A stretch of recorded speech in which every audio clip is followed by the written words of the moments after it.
Today we are going to show you how to propagate a yew bush by cutting.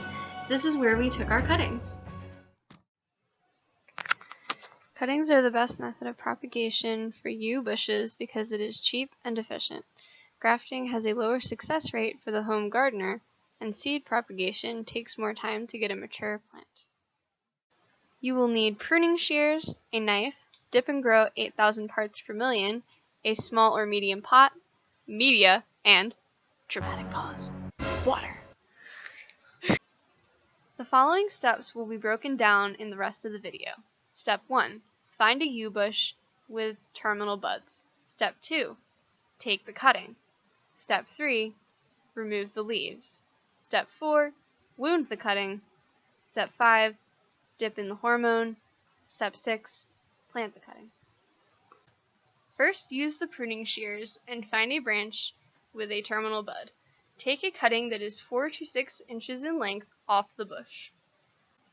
This is what your cutting should look like after you separate it from the bush.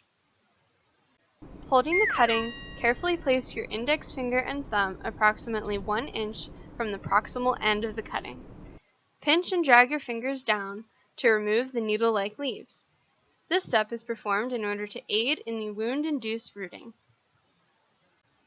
Take the knife and angle it downward, holding the cutting with the proximal end down.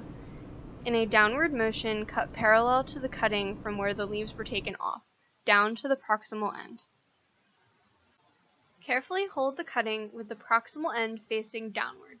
Now use the quick dip method to dip the cutting in the dip and grow solution. Carefully stick the cutting in the potting soil with the proximal end down, making sure the cutting stays upright. Now you've successfully planted your first yew cutting. If you wish to grow more, repeat all previous steps. This is how your lovely cuttings should look in about 8 weeks if they were successful. If the cuttings were not successful, it could be due to a number of environmental conditions, such as the amount of water or light and the presence of pests or diseases.